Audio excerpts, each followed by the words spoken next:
네, 그럼 3시라서 바로 발표 시작하겠습니다. 와, 네. 네, 안녕하세요. 락앤락 발표를 진행하게 된 이제 PD 김지윤입니다.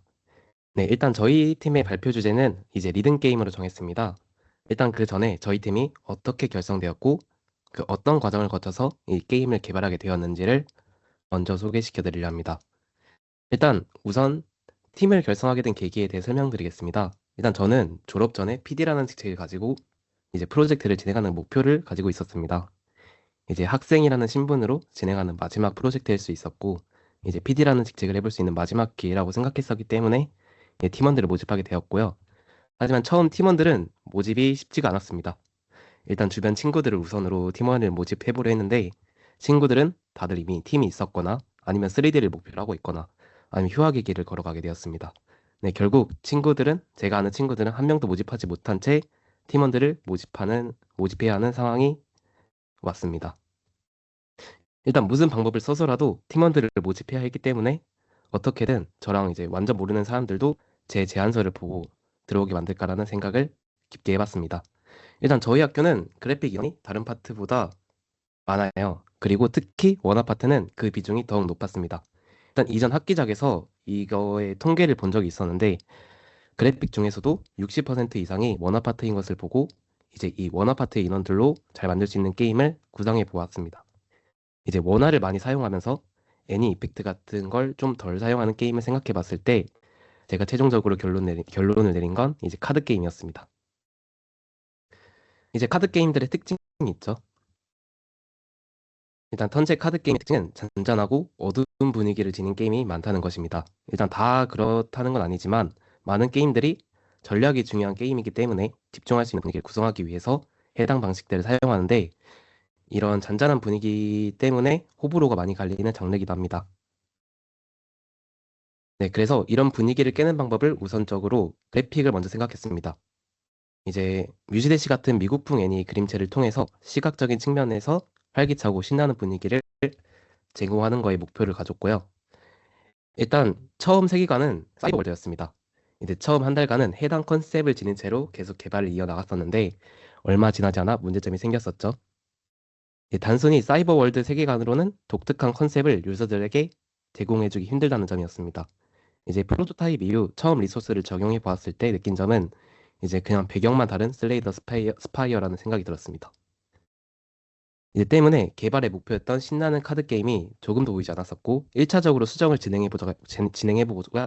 진행해보고자 했습니다. 일단 우선 카드, 몬스터, PC, UI 같은 부가적인 요소에도 독특한 컨셉을 부여해보고자 했고 그렇게 사이버 월드에서 음악 컨셉으로 세계관을 변경하게 되었습니다. 이제 또 단순히 세계관을 바꾸는 것만으로는 이제 신난다라는 목표를 충족시키기가 어려웠습니다. 이제 그래픽과 음악으로 시각적으로는 신나는 분위기를 보였지만 이제 실제 게임 속에서는 그런 점을 찾기가 힘들었습니다. 이제 그 문제를 해결하기 위해서 다시 고민을 하기 시작했죠. 그래서 생각한 건 음악을 시스템에 넣어보자였습니다. 이제 실제로 배경음악에서 차이만 주어도 게임의 분위기가 달라지는 것을 이전 작업물에서 느꼈었고, 이걸 시스템에 넣어보면 이 문제점을 해결할 수 있지 않을까라는 생각을 하게 되었습니다. 이제 그래서 생각한 방식은 이제 플레이어 턴에는 카드로 공격, 이제 몬스터 턴에는 리듬 게임을 통한 몬스터의 공격을 방어하는 방식입니다. 일단 우선 처음에 다양한 리듬 게임을 구상해 봤어요. 지금 보이는 것처럼 원형의 리듬 게임도 생각해 봤고, 옆에 보이는 이제 메이플 스토리의 스타포스를 참고해서 만든 리듬 게임도 있었는데, 그냥 무작정 리듬 게임을 넣는 것보다는 게임에 잘 어울리고 이제 턴제 방식이 저희가 리듬 게임을 넣다 보니까 이 자연스럽게 넘어가는 리듬 게임을 찾아야 해봤기 때문에 1학기 때는 이제 위에서 아래로 떨어지는 방식의 탭을 입력하는 방식의 리듬 게임을 선택하였습니다. 네, 그렇게 이제 1학기 때는 이런 위에서 아래로 떨어지는 체부 방식으로 게임을 완성했었고 이를 통해서 저희가 이제 BIC에 나가게 되었습니다. 이제 BIC에서 다양한 피드백을 받았었는데요. 일단 이 BIC는 저희 팀에게는 매우 중요한 전환점으로 생각하고 있습니다. 이때 매우 많은 피드백을 저희가 받았었고, 저희끼리 게임을 해봤을 때랑 게임을 해봤을 때 보이는 점과 이제 다른 사람들이 저희 게임을 플레이해 주었을 때 보이는 시각이 너무나 다른 것을 저희가 인지할 수 있었습니다. 이제 그래서 그 이후 수많은 문제점을 확인할 수 있었고, 이러한 지금 보이는 것처럼 UI나 아니면 리듬 게임과 카드 게임이 잘 어울리지 않는다. 그리고 전략성 부족, 카드도 부족했었고, 밸런스 쪽에서도 좀 문제가 있었기 때문에 저희는 이제 이런 인지점을 저희가 파악할 수 있었고, 지금 BIC가 끝나자마자 이제 대규모로 리뉴얼을 진행하였습니다. 이제 위에 나온 문제점들을 모두 다 해결하기로 했습니다. 하지만 저희가 그 중에서도 건진 거는 이 리듬 게임을 넣은 방식이었는데요. 이 리듬 게임을 넣은 지금 예시로 보여드리는 게임의 3-3 원정대 같은 경우에도 플레이어 턴에는 공격을 진행하되 몬스터 턴에는 회피나 패링을 통해서 몬스터에게 반격을 할 수 있는 시스템이 있어요. 이런 시스템의 경우 단순히 공격하고 몬스터 턴에는 이제 플레이어가 아무런 행동도 하지 않는 것보다 긴장감도 있고 플레이어가 손이 바쁜 게임으로 손이 쉬지 않고 계속 플레이할 수 있는 게임이 되었죠. 이제 저희는 이제 그런 리듬 게임을 통해서 이런 방식을 그대로 하고자 했고, 이제 리듬 게임과 저희 턴제 카드 게임이 어울리지 않는 걸 확인했을 때 리듬 게임 방식을 바꾸자라는 걸 회의를 통해서 결정하게 되었습니다. 그래서 그 이후 나온 방식은 이제 저희가 하이파이럿이나 밑에 보이는 게임은 이제 스페이스 채널 5라는 게임인데요. 이제 몬스터가 행동하는 방식을 그대로 이제 똑같이 입력하는 방식의 리듬 게임을 선택했습니다.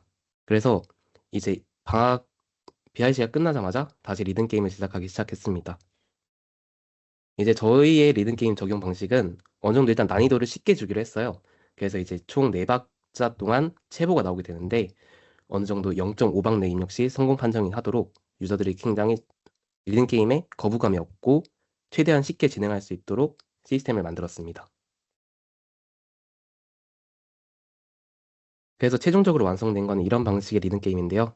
몬스터가 이제 좌우 방향으로 리듬 게임을 진행하면은 플레이어는 똑같은 이제 똑같은 순서대로 입력을 하면은 이제 몬스터의 공격을 방어할 수 있는 베리어가 생기는 방식으로 만들었습니다. 하지만 이제 리듬 게임의 이제 기획적으로 봤을 때 문제점이 좀 있었죠. 대부분의 리듬 게임은 이제 음악이 시작되면은 음악 시작부터 끝까지 그냥 그대로 진행되면서 체보가 나오는 방식이고 저희가 참고했던 하이파이럿이나 스페이스 채널 5 같은 경우에도 각각 마디마다 플레이어 차례, 몬스터 차례가 정해져 있어서 어느 정도 규칙적으로 리듬 게임이 진행이 되게 됩니다. 하지만 저희 게임의 경우는 카드 게임에 리듬 게임이 있는 거기 때문에 리듬 게임이 시작하는 타이밍을 정확히 잡아주는 게 굉장히 중요했습니다. 하지만 플레이어가 카드를 내는 행동이 끝나고 턴 종료 버튼을 눌렀을 때 정확한 타이밍에 음악이 재생되어야 하기 때문에 이런 문제를 해결하기 위해서 고민을 시작했습니다. 이제 가장 큰 문제점은 어디서든 턴 종료 버튼을 플레이어가 눌러도 저희가 생각한 마디에 리듬 게임이 시작되어야 합니다. 그래서 이제 저희 F모드 쪽에서 최대한 해결을 해보았는데요.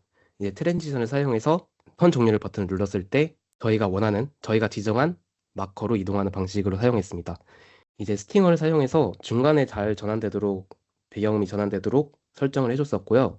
이제 리듬 게임 체보 등장 타이밍과 배경음이 일치하도록 계속 수정을 해줬습니다. 단순히 이제 이런 F모드 쪽에서 사운드 쪽에서만 리듬감을 주는 게 아니라 오브젝트에도 그리고 이제 이제 아이들 모션까지도 저희가 배경음의 BPM과 맞춰서 움직이도록 설정을 해주어서 시각적으로도 유저들이 리듬감을 익힐 수 있도록 설정을 해주었습니다.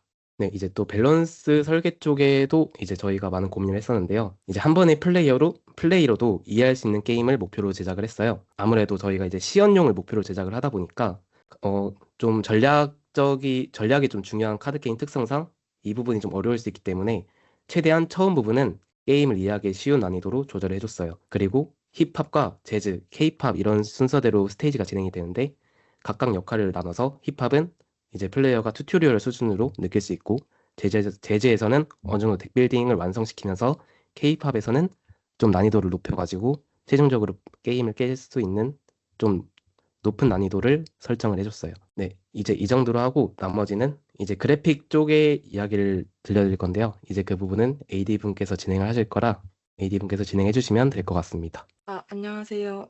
락앤락 팀 AD 신채리입니다. 오늘 청강 게임 컨퍼런스에서 발표할 주제는 피크피크만의 아트 스타일이 완성되는 과정입니다. 크로니클 네오이즈 어워드에서 아트상을 받은 팀인 만큼 팀 락앤락의 아트에 대해 궁금해하시는 분들도 많을 것 같습니다. 오늘 발표를 통해 궁금하신 부분이 해결됐으면 합니다. 마지막에 Q&A도 진행할 예정이니 많은 참여 부탁드리겠습니다. 그럼 바로 발표를 시작하겠습니다. 저희 게임의 그래픽 레퍼런스는 뮤즈대시였습니다. 초기 기획인 사이버 세계라는 컨셉에 맞춰 독특한 캐릭터 디자인과 색감을 넣고 싶었습니다. 기존의 카드게임은 잔잔하고 어두운 분위기가 많아 카드게임의 쾌활한 분위기를 더해 누구나 즐길 수 있는 게임을 만드는 것이 그래픽 쪽의 목표였습니다. 1학기 초반 게임 기획은 아까 말씀드렸다시피 사이버 세계가 배경이었기 때문에 청록, 마젠타, 보라색 등 네온 사인 색상을 많이 사용했습니다. 그러다 보니 화면에 쨍한 색상이 많아 눈이 아프고 어떤 게 중요한 요소인지 알기가 힘들었습니다. 모든 요소가 자기 주장이 너무 셌습니다. 이렇게 그래픽 쪽이 난항을 겪는 동안 기획 쪽에서도 기존 기획을 유지할까에 대해 이야기가 나왔었는데 기존 기획의 세계관이 명확하지 않다는 문제점이 있었습니다. 그래서 이때 과감하게 주인공이 사는 세계를 바꾸자는 이야기가 나왔습니다. 이 변화로 기존보다 내러티브가 설득력 있고 방향성이 확실해졌습니다. 바뀐 스토리는 락밴드를 하던 주인공 노이즈가 락의 인기가 시들해지자 뮤지컬들을 돌아다니며 다른 음악을 쓰러뜨리고 다시 락을 부흥시킨다는 스토리를 가졌습니다. 뮤지컬드로 배경이 바뀌면서 기존 리소스는 쓰지 못하게 되고 대부분의 리소스를 새로 작업해야 했습니다. 그래도 이때 기획을 확실히 하면서 오히려 작업을 하기가 더 편해졌습니다. 게임 전체의 챕터를 세 가지로 나눠 각각 힙합, 재즈, K-팝의 분위기를 살리기로 했습니다. 저희 락앤락 팀의 그래픽 파트로는 배경, 캐릭터, UI, 이펙트, 애니메이션이 있었습니다. 그중 배경을 먼저 보여드리겠습니다. 배경은 캐주얼한 그림체로 작업을 하다 보니까 비어 보이거나 미완성처럼 보이는 것을 걱정했습니다. 그래서 묘사를 통해 밀도를 적당히 높이고 이 전체 페이지의 배경 페이지의 색감은 하나로 정하되 오브젝트 각각의 고유색은 다양하게 사용해 그림에 재미를 주었습니다. 또 근경, 중경, 원경을 확실하게 나누고 배경음악에 BPM에 맞게 둥둥거리는 오브젝트를 정해서 애니메이션을 넣었습니다. 이를 통해 전체적으로 배경과 캐릭터가 둥둥거리는 느낌을 맞췄고 이게 배경음의 BPM과 맞아서 결과적으로 몸이 들썩거리는 카드게임이라는 목표를 이뤘습니다. 영상으로 한번 보여드리겠습니다.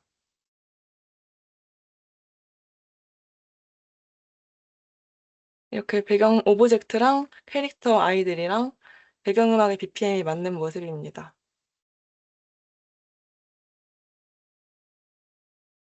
다음으로는 캐릭터입니다. 캐릭터는 개성과 컨셉을 가장 중요하게 생각했습니다. 일반 몬스터는 챕터의 특색을 살린 오브젝트를 주제로 했고, 중간 보스와 최종 보스는 인간형으로 외형의 차이를 뒀습니다.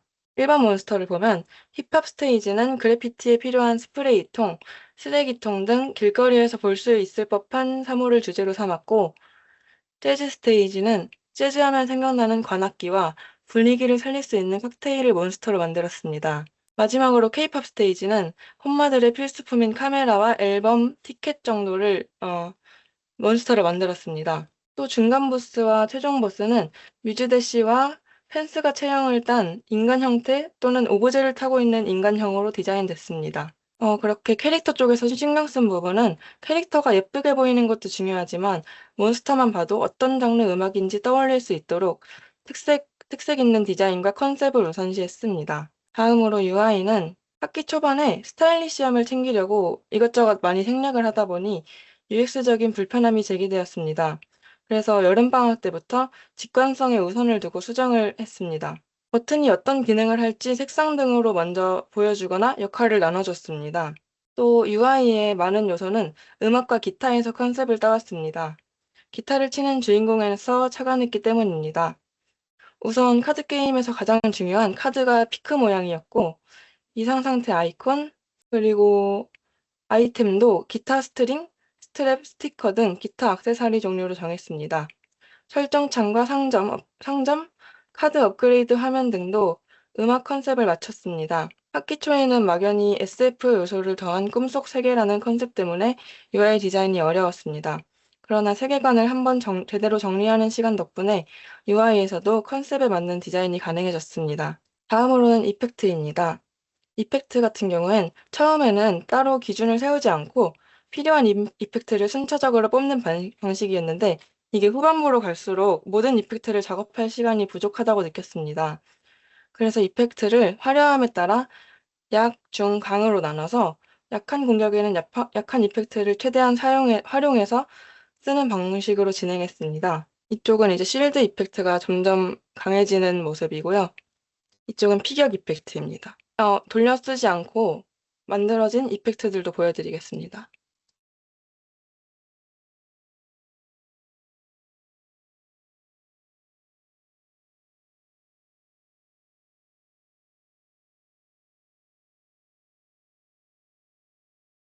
이렇게 이펙트를 활용해서 필요한 리소스 양을 적당히 조절했습니다.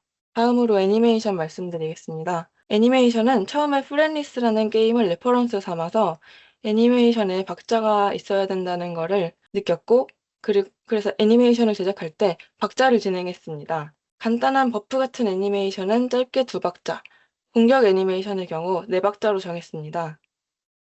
그리고 게임 배경음이랑 템포를 맞추다 보니 한 박자당 12프레임이라는 박자가 측정이 돼서 그렇게 정했습니다. 이렇게 정한 프레임이 다른 게임보다 이제 짧은 편이라 어떤 모션을 만들어야 할지 고민이 조금 있었는데 짧게 적용 가능한 모션을 골라서 그렇게 작업하는 방식을 택했습니다. 애니의 움직임이 부자연스럽다고 느껴지면 바로 피드백을 주는 방식이었습니다. 애니메이터 분들의 경우 같은 화면을 오랫동안 보기 때문에 자신의 애니가 이상하다고 느끼지 못할 때도 있기 때문에 피드백이 중요하다고 생각합니다. 이렇게 삐끗삐끗만의 아트 스타일이 완성되는 과정을 보여드렸습니다. 마지막으로 그래픽과 관련된 질문을 받겠습니다. 안녕하세요. 저는 동현이와 AI 게임 개발단이라는 주제로 발표를 맡은 락앤락의 TD 신동현입니다. 오늘은 제가 졸업작품을 하면서 혼자 프로그래머로서 어떤 식으로 AI를 활용했고, 장단점은 뭐였는지, 앞으로 어떻게 AI를 더 활용할 것인지에 대해서 말씀드리도록 하겠습니다. 먼저 저희 개발팀을 소개해드리겠습니다. 저희 개발팀은 뛰어난 인재들로 구성되어 있는데요. 일단은 제미나이 씨, 그리고 챗 GPTC, 그리고 GitHub 코파일러, 그리고 이 셋을 이끄는 저 이런 식으로 구성이 되어 있습니다. 맞습니다. 전부 AI 개발자가 있는 겁니다. AI를 쓰면서 어떤 점이 좋았는지 먼저 말씀드리도록 하겠습니다. 먼저 AI 같은 경우에는 일단 굉장히 빠르게 프로토타입을 할 수 있는 점이 저는 굉장히 좋았어요. 오른쪽에 보이는 이미지처럼 이제 피크끝을 처음 만들 때 이제 프로젝트를 빠르게 만들고 그리고 그 결과물을 빠르게 공유를 해주면서 피드백을 받고 이렇게 게임을 쌓아 올려가는 과정이 굉장히 빨랐고 모르는 부분도 이제 바로바로 질문을 해주면 대답을 해주는 점이 개발 초창기 때 참 좋았습니다. 그리고 실제로도 빠르게 프로토타입을 해서 이제 왼쪽의 사례처럼 게임을 개발한 사례도 많으니까 AI는 여기까지만 보면 정말 좋은 것 같았습니다. 근데 이게 치명적인 단점이 있는데요. 이 치명적인 단점은 게임 중후반에 갈수록 더 심하게 생깁니다. AI를 사용할 때마다 이처럼 이제 AI가 잘못된 정보를 얘기하거나 AI가 잘못된 정보를 제가 지적하는 식의 AI 대화가 굉장히 많이 오갔어요. 특히 많이 써보신 분들은 알겠지만 이제 대단해 너 지금 전곡을 찔렀어 이런 식으로 제가 오히려 역으로 질문을 해서 너가 이해한 게 맞아 이런 식으로 얘기하는 경우가 정말 많았습니다. 이렇게 되면 단점이 이제 잘못된 정보를 받았잖아요. 근데 질문은 제가 몰라서 물어본 건데 잘못된 정보를 받았으니까 저는 이걸 잘못됐는지 맞았는지 판단할 이제 능력이 없습니다. 그래서 이제 이걸 그대로 갖다 쓰게 되면 안 돼. 안 되는 이유를 또 물어보면은 이거는 예전에까지는 이렇게 썼는데 지금은 이제 지원이 끝났어. 유니티에서 지금 버전은 맞지 않아. 이런 식으로 대화가 이제 오가면서 굉장히 시간을 많이 잡아먹게 됩니다. 이런 경험이 저만 있는지 한번 찾아보니까 좀 세계적으로 좀 많더라고요. 초반에는 이제 AI를 사용해서 아웃풋을 빨리 내면서 개발을 하는데 결국에는 AI가 만들어진 그 글을 해석하고 읽고 그리고 그걸 수정하는데 결국 시간을 많이 썼다. 그래서 결국 총 개발 기간은 단축되는 것이 아닌 오히려 조금 늘거나 기존과 비슷해지는 이런 형태를 보였다는 기사들도 많이 찾아봤습니다. 이렇게만 보면은 또 AI도 못 쓸 것 같은데 이게 또 못 쓸 거 같은 게 아닌 게 또 엄청난 장점이 저 같은 경우는 되게 많이 본 게 이제 쉐이더 같은 경우 저희가 지식이 많이 없어서 이제 쉐이더에 관한 예제를 이제 빠르게 AI가 만들어서 적용해 볼 수 있다거나 그리고 옆에 보이는 거다시피 이제 저희 테이블 같은 경우는 구글 스프레드시트로 만들어서 이제 웹상에서 바로바로 수정을 하고 인게임에서 다운로드 받을 수 있도록 설계를 했는데 이럴 때 이제 구글의 API나 이런 라이브러리들을 제가 잘 몰라서 이제 AI를 통해서 이제 빠르게 진행하고 합치고 기획자에게 공유하는 식으로 해서 게임 밸런스 조절이나 이런 걸 할 때 굉장히 편하게 작업을 했어요. 웹상에서만 이제 작업을 하고 저는 그걸 다운로드 받는 식이다 보니까 파일을 따로 서로 주고받을 필요도 없고 수정도 다운로드만 받으면 되니까 굉장히 간단하고 이렇게 해서 굉장히 좋았습니다. 그래서 앞으로 AI를 어떻게 써야 될까? 이게 항상 많이 듣는 당연한 말이지만 이게 제가 1년 동안 개발하면서 이 말을 왜 하는지 이해가 됐어요. 적극적으로 활용하지만 내 역량이 더 커야 한다. 이게 아직은 이제 잘못된 정보를 많이 가져와요. 그리고 특히나 요즘 LLM 모델 같은 경우에는 이제 더 이상 학습할 데이터가 없어서 더더욱 AI가 생성한 글을 또 재학습하는 이런 반복이 일어나면서 점점 데이터에 대한 정확성이 줄어드는 실정이라는 기사를 많이 봤어요. 그래서 점점 더 이제 잘못된 정보를 많이 가져올 거고, 그거를 선별하는 능력이 정말 많이 필요해지는 것 같습니다. 그리고 AI 같은 경우는 버그를 고치기 힘들어요. 왜냐하면 얘네들이 이제 세계적으로 잘 짠 사람들의 코드를 가져와서 저한테 알려주는 거긴 하지만 그게 꼭 우리 프로젝트에 알맞은 코드라고 보기에는 또 어렵거든요. 그럴 경우에는 이제 그 로직을 찾아서 좀 고치고 또 버그 어디서 일어나는지 파악하고 이런데 굉장히 많은 시간이 들기 때문에 좀 지적 수준이 넓혀져야 할 것 같아요. 그리고 이런 점에서 사람이 할 게 많아서 아직 바이브 코딩은 되게 불가능하다는 생각이 들었습니다. 그래서 저희 프로젝트에는 어디에 많이 활용했냐? 저는 특히 API 활용 검색이랑 설계 구조 참고, 그리고 코드 리뷰, 이렇게 세 가지를 가장 많이 썼던 것 같아요. AI, API 활용 검색 같은 경우에는 이제 뭐 오류가 났을 때 이제 오류를 그대로 복사해서 붙여넣으면 이제 처음에는 잘 알지 못했던 오류들도 이거 AI가 찾아준 정보를 좀 읽다 보면 실마리가 잡히는 경우도 많고 그래서 굉장히 쉽게 해결했던 것 같고요. 그리고 이제 뭐 이거는 제가 과제를 할 때 쓴 건데 이제 SDK 같은 게 문제가 있어서 이제 이런 걸 어떻게 사용하냐 하는 걸 질문했을 때 굉장히 빠르게 답해주는 게 저는 좋았습니다.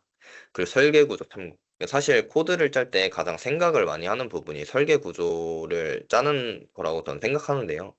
이거에 대한 초안 같은 거를 굉장히 빠르게 짜주니까 이거를 받아보고 이런 점은 우리 게임에 필요 없으니까 빼고 이런 점은 지금 것보다 조금 더 좋은 것 같은데 하면 좀 더 추가하는 식으로 이렇게 설계 구조를 받아와서 게임에 점진적으로 붙여나가면서 게임을 키우는 그 과정이 저는 좀 재밌던 것 같아요.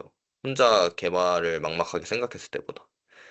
그래서 이렇게 혼자 프로젝트를 할 수 있었던 것 같습니다. 그리고 코드 리뷰 같은 경우에는 이제 깃허브에 가시면은 이제 뭐 깃 코파일러나 이제 제미나이 어시스턴트 같은 친구를 이제 깃허브에 붙일 수 있어요. 그러면 제가 만약 깃허브에서 풀 리퀘스트를 하게 되면은 이제 AI가 이제 댓글을 달아줍니다. 그러면 이 댓글을 확인하고 아, 내 지금 이 코드는 이런 문제가 있구나. 그리고 어떤 수정 사항이 있구나. 그리고 잠재적으로 이런 문제가 발생할 수 있구나.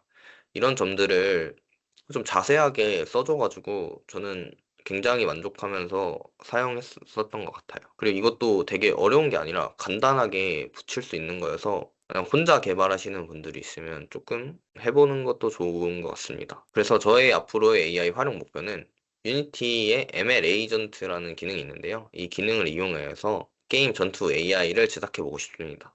이게 어떤 거냐면 이번에 나온 아크레이더스처럼 이제 유저를 죽이는 법을 학습하는 AI를 만들었잖아요. 그런 거랑 똑같이 할 수 있는 유니티에서 제공해주는 기능이 있더라고요. 이걸 활용해서 한번 만들어 보고 싶고요. 그리고 제가 생성형 AI를 관심 있어서 되게 많이 찾아보니까 이게 이미지 한 장을 올리면 그 2D 이미지의 뒷면과 옆면을 다 해주는 것도 있고, 그리고 그 애니메이션 GIF 파일을 만들어서 그거를 또 분해해주는 것도 있고, 그리고 이거에 대한 그 옷 복장도 자유자재로 바꿀 수 있는 그런 AI가 굉장히 서비스가 많더라고요. 그래서 그런 거를 이용해가지고 저만의 프로젝트를 한번 진행을 해보고 싶습니다. 그리고 졸업 작품을 할 때 프로그래머의 마음가짐을 얘기하면서 마무리하겠습니다. 이게 한 네 가지가 저는 가장 중요하다고 생각하는데요. 안 된다고 하지 말기. 이거 같은 경우는 어쨌든 기획자가 기획을 열심히 하고 아트 하시는 분들이 이제 리소스를 열심히 만드는데 결국 이걸 올리고 게임에서 구동하고 돌아가게 하는 거를 해주는 역할이 프로그래머이기 때문에 이게 저희가 안 된다고 하면은 이게 하고 싶은 게 있는데 이거를 이게 말하기가 좀 그런 상황이 오는 것 같더라고요. 제가 초반에 좀 그랬던 것 같아서. 그래서 최대한 그냥 된다고 하면 될 것 같아요. 그리고 막상 하면은 그렇게 힘들지 않더라고요. 그리고 이거 기획에 참여하지 않기. 이거는 기획에서 뭐 의견을 말하지 말라거나 그런 게 아니라 이게 좀 기획에 적극적으로 참여하다 보면은 제 특성일 수도 있지만 좀 만들기 이렇게 하면 더 편할 것 같은데라는 부분으로 좀 유도하는 그 의견을 많이 내는 것 같더라고요, 저 자신이. 그래서 이거를 계속 하다 보면은 게임이 또 전체적으로 좀 루즈해지는 느낌이 생기는 것 같아서 이거는 제 생각에는 최대한 말을 아끼는 게 제 생각엔 좀 좋다고 생각합니다. 대신 기획이 회의할 때 그냥 참여해서 이제 물어보면 의견 답하는 정도는 무조건 해야 된다고 생각하고요. 그리고 작업물 버려지는 거에 마음 두지 않기. 작업을 하다 보면 굉장히 많이 버려지는 작업물이 생겨요. 근데 이거가 제가 초반에는 되게 안 버렸으면 좋겠다. 어떻게든 좀 넣었으면 좋겠는데 이런 생각이 있으니까 계속 이걸 넣고 싶은 생각으로 기획에 막 참여하면은 이제 이거 좀 넣어보면 어떨까 뭐 이런 식으로 얘기를 하는 것 같아요. 근데 게임의 전체적인 완성도를 위해서는 이게 채우는 것보다 덜어내는 게 전 더 중요하다고 생각해요. 그래서 이제 작업물이 버려지는 거에 마음을 두지 않으면 개발이 훨씬 더 편하고 결과물이 더 잘 나올 거라고 생각합니다.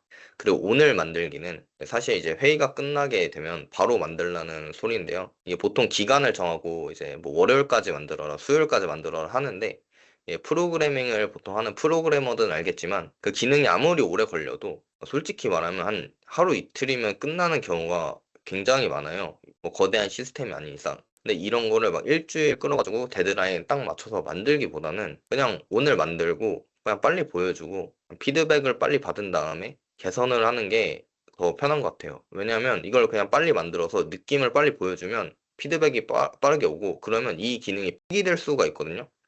그러면 저는 많이 만들지 않고도 이제 일을 하나 덜 수 있는 거예요. 이런 점에서는 되게 빨리 만드는 게 더 좋은 것 같아요. 저는 빨리 만드는 게 아니라 항상 데드라인까지 맞춰가지고 미뤄서 만들다 보니까 조금 힘들었던 경우가 좀 많은 것 같아요. 이렇게 해서 발표를 마치겠습니다. 감사합니다.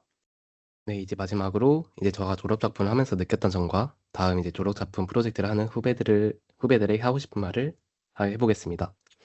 네, 일단 저희가 프로젝트를 하면서 좋았던 점은 일단 저희가 1학기 때는 그래픽 컨셉을 매우 많이 갈아엎었어요. 이제 일단 세계관 자체도 한번 갈아엎었었고 그 다음에 다양한 배경 작업물들도 나왔었는데 아무래도 저희 게임의 방향성과 맞지 않는 부분이 계속 보이다 보니까 거의 세네 번의 배경 작업물을 사용하지 못하게 되었습니다. 이제 그렇게 1학기 내내 그래픽에 관련된 것만 집중을 하다 보니까 그 당시에 이제 시스템적인 부분에 신경을 많이 못 써서 좀 아쉬운 점이라고 할 수 있는데 그래도 이 1학기 때 저희가 이제 그래픽을 잡기 위해 했던 노력들이 결국에는 2학기가 이제 방학 때 돼서는 좋은 평가를 받을 수 있었고 그로 인해서 2학기 때는 이제 그래픽 컨셉에 문제없이 작업을 계속 진행할 수 있었던 점에서 어 1학기 내내 작업했던 것이 마냥 그냥 시간 낭비는 아니었다라는 걸 느낄 수 있어서 좋았던 점이라고 생각합니다. 이제 두 번째는 이제 아쉬웠던 점은 이제 일정 관리 부분인데요. 저희가 이제 그래픽 인원이 워낙 많다 보니까 각각 이제 그래픽 작업자분들의 리소스를 모두 완벽하게 관리하기가 조금 힘들었어요. 그리고 또 앞에서 말씀드린 것처럼 1학기 때는 그래픽 작업을 좀 많이 새로 작업하다 보니까 저희가 처음에 짰던 일정과도 많이 틀어지는 부분이 있었고, 그다음 1학기 때는 거의 저희가 처음 예정했던 일정 관리랑은 거의 완전 다른 방향으로 제작을 진행했었어요. 그렇다 보니까 리소스 관리에도 좀 힘든 부분이 있었고, 리소스 정리나 각각의 무슨 일을 하고 있는지에 대한 파악도 조금 힘든 부분이 있었는데, 이런 부분에서 조금 더 확실하게 관리를 하면은 좋지 않았을까라는 아쉬운 점이 있었습니다. 그래도 2학기 때는 따로 이제 PM이라는 역할을 따로 만들어서 확실하게 일정 관리를 진행했었고, 이제 어느 정도 안정화되는 모습이 보여서 이제 PM이라는 역할을 그냥 단순히 보지 않고 어느 정도 확실하게 일정 관리가 중요하다고 생각하고 있습니다. 또 이제 효율적인 부분을 좀 잘 찾아라인데요. 저희가 이제 카드 게임이다 보니까 어떤 카드에는 어떤 공격이 나가고 어떤 애니메이션이 나오고 어떤 이펙트가 나오고 그런 부분을 카드마다 다 따로 지정을 해줬어야 하기 때문에 처음에 이제 데이터베이스를 짜는데 좀 어려움이 있었어요. 최대한 효율적으로 해야 됐고 저희가 앞에서 말했던 것처럼 프로그래머가 한 명이었기 때문에 이 모든 카드마다 기능 구현을 하는 데 있어서 어려움이 있었어요. 지금 저희가 이제 구현한 방식은 이제 DB에다가도 애니 코드나 이펙트 코드를 사용해서 그 입력한 코드대로 각 카드마다 이펙트랑 애니메이션이 나오고 그런 식으로 구현을 했었는데 이런 식으로 최대한 효율적인 방법을 찾아서 진행하는 것도 좋은 방법인 것 같습니다. 저희가 이제 졸업 작품이 기간이 길다면 길지만 생각보다 실제로 진행해 보면 짧은 기간이기 때문에 최대한 효율적인 방법을 찾아내는 것도 이제 기획자의 역할이라고 생각을 하고 있습니다. 이제 복합적으로 생각하는 부분이 하나가 있는데요.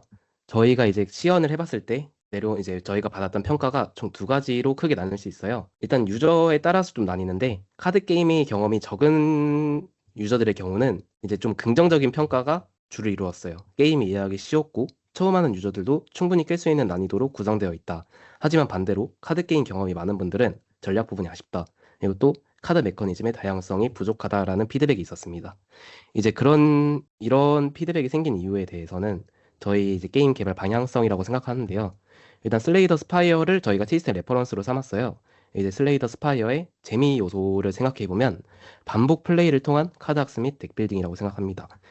이제 슬레이더 스파이의 경우는 카드가 한두 개가 아니고 다양한 카드마다 메커니즘이 있고 그거에 따른 덱 빌딩들을 진행해야 되는데 그렇기 위해서는 반복 플레이를 필수로 진행해야 됩니다. 반복 플레이를 통해서 이 카드에 대한 이해도를 높이고 그거에 따라서 덱 빌딩을 진행하는 그런 재미 요소로 게임이 진행되는데 저희 게임의 경우는 시연용은 이제 딱 한 번 많으면 두 번 정도 플레이하게 되는데 유저가 그 한두 번 플레이 동안 이제 모든 카드를 학습하면서 다양한 덱 빌딩을 해보는 거엔 어려움이 있었어요. 그래서 저희는 어느 시연용으로 생각을 해서 처음 플레이하는 유저들도 바로 카드를 이해할 수 있고 게임을 처음부터 끝까지 문제없이 플레이하는 것을 목표로 했기 때문에 앞에 나온 평가가 줄 이뤘다고 하는데 그런 점에서 기획자로서는 다행이라고 생각도 하지만 조금 이제 전략적인 부분에서 다양성을 주지 못한 부분이 좀 아쉬웠다고 생각을 하고 있습니다. 네, 또 마지막으로 이제 기획자로서 한 개 더 추가로 말씀드리면 컨셉이나 이제 컨텐츠 기획자는 아트와 대화가 매우 중요하다고 생각합니다. 이제 저희가 아트랑 기획이 전반적인 부분을 같이 얘기했었기 때문에 AD 혹은 애니메이터 원화가랑 많은 소통을 했었고 프로그래밍가는 애니메이션이나 기믹 스킬 타이밍 같은 화면을 구성하고 수정하는 작업에서 지속적으로 대면으로 많은 소통을 이루었었어요. 이제 기획서 같은 경우 막 엄청나게 자세하게 기획해주진 않았는데 딱 어떤 느낌이 전달되면 된다. 이런 것을 저희가 목표로 삼았었지만 이제 기획서가 없는 순간 저희가 이제 기획자가 의도했던 의도와는 다른 작업물이 좀 나오게 되더라고요. 그리고 저희가 또 협업을 좀 주로 이루다 보니까 저희 이제 기획서에 뭔가 저희가 생각하는 기획 의도가 정확히 안 써 있는 순간 바로 다른 결과물이 나오더라고요. 그래서 아무리 실제 대면에서 말을 통한 개발이 조금 효율적이라고 생각할 수는 있지만 그래도 기획서는 최대한 기획자가 모든 의도를 전달할 수 있도록 구성하는 것도 중요한 요소 중 하나라고 생각을 하고 있습니다. 락앤락 발표를 마치겠습니다. 예, 추가적으로 QA가 있으면 QA를 추가적으로 받도록 하겠습니다. 네, 여러분, 락앤락 발표 진짜 열심히 팀원들이 다 해주셨는데요. 궁금한 거 있으면 편하게 질문해 주세요. 네, 예, 그러면 질문 기다리는 동안 교수님이 먼저 질문해 볼게요. 저희 락앤락 팀은 사실은 우리 1학기 때부터 진짜 이렇게 꾸준한 목표를 가지고 쭉 진행해 오셨는데, 우리 팀장님 입장에서는 어떨 때가 제일 고비였고, 그 고비를 어떻게 넘기셨는지 좀 공유해 주시겠어요? 아무래도 1학기 때 저희가 계속 그래픽만 계속 바꾸다 보니까 그래픽 작업자분들의 피로도가 좀 높지 않을까 걱정을 많이 했었어요. 그래서 솔직히 방학 때도 팀이 이제 잘못하면은 이제 그래픽 분들의 피로 때문에 좀 안 좋게 되지 않을까 걱정도 했었는데 그래도 그래픽 분들이 꾸준히 남아주시면서 작업물도 계속 완성해 주시고 한 덕분에 지금까지 유지될 수 있었던 것 같습니다. 네, 맞아요. 우리 그래픽 분들이 꾸준하게 참여해 주셨고, 또 팀장님이나 프로그래머, 기획자들도 다 이끌어 주신 것 같아요. 예, 지금 보니까 화면에 질문이 나왔는데, 답변해 주시면 되겠네요. 네, 네, 제가 답변하도록 하겠습니다. 그 소스 코드 같은 경우는 주로 이제 저는 그 엔진의 편의성을 제공하는 기능, 이제 예를 들면 구글 연동하는 그런 부분이나 아니면 그 인스펙터 같은 걸 조금 더 예쁘게 꾸밀 수 있는 그런 부분에 대해서 소스 코드를 대부분 AI를 활용했고, 기본적으로 구조 이런 걸 제외하면은 거의 90% 정도는 제가 다 짰고 나머지 한 10% 정도가 AI로 작성한 것 같아요. 이게 결국 AI가 작성을 하더라도 무조건적으로 제가 수정을 해야 되기 때문에, 그래서 좀 생각보다 AI로 쓴 부분이 많지 않다. 쉐이더 같은 경우에는 솔직히 간단하게 이제 저희가 늘상 이제 알고 있는 디졸브 쉐이더나 뭐 이런 거 같은 거는 솔직히 되게 잘 나왔다고 생각을 하거든요. 근데 좀 쉐이더가 복합적으로 이제 있는 거 같은 거 있잖아요. 예를 들어 뭐 디졸브를 하면서 뭐 일렁이거나 막 아니면은 뭐 이펙트가 자글자글 뭐 이런 맺힌다던가 뭐 이런 거 복합적으로 하는 거는 이게 안 나오더라고요, 잘. 그래서 이제 좀 그걸 나눠서 이제 두 개를 만든 다음에 그 두 개를 제가 잘 섞어야 돼요. 그리고 이게 수정하기, 버그가 있더라도 수정하기, 근데 버그 있더라도 수정하기 쉬웠어요. 왜냐하면 AI에서 이제 그 코드 부분 한 줄 한 줄에 대한 거를 질문을 할 수가 있거든요. 그런 식으로 하다 보면은 굉장히 좀 쉽게 수정이 됐던 것 같아요. 합치는 것도. 그리고 유니티 같은 경우는 이제 자체 쉐이더가 있는데 이제 그것 같은 것도 좀 고려를 해서 해야 되는 부분이 있다 보니까 오히려 그런 자료를 찾는 게 조금 더 어려웠다고 생각해요. 그냥 쉐이더 자체를 제작하는 건 되게 쉬웠던 것 같습니다. 아무래도 이제 내가 게임을 처음 기획한 이유도 어느 정도 이제 미국풍 카툰의 졸업 작품을 많이 본 적이 없었고 그렇다 보니까 이제 그런 쪽을 생각을 했었는데 저희가 많이 갈아엎었던 이유 중 하나가 생각보다 배경과 캐릭터를 어울리게 조화하기가 좀 힘들었어요.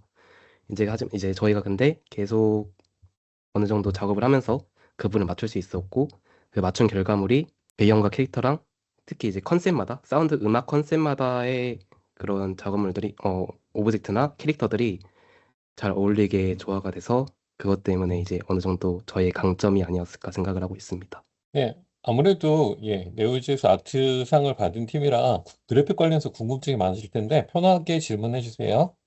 시간이 얼마 남진 않았어요. 네, 그러면 궁금증은 나중에 또 문의하시기로 하시고요. 네, 자, 팀장님 혹시 마지막으로 하실 말씀 있으면 해주시고 정리하도록 할게요. 네, 저희가 지금 이제 프로그래머도 한 분이었고 나머지 그래픽 분들도 많았었는데 저희가 이제 1학기 때랑 2학기 때랑은 저희 팀끼리는 다른 게임이라고 얘기를 해요. 그만큼 좀 많이 바뀌었고 좀 저희가 2학기 방학 때부터 2학기 초반에 좀 고생이 많았었는데 그럼에도 이제 끝까지 남아주시고 항상 작업물 완성해 주시는 팀원분들 항상 감사드리고 그리고 사운드도 이제 지금 여기 안 계시지만 저희 배경음을 제작해 주신 정화이에 대해 팀원분들과 네, 팀원분들에게도 감사의 말씀을 드리고 싶습니다.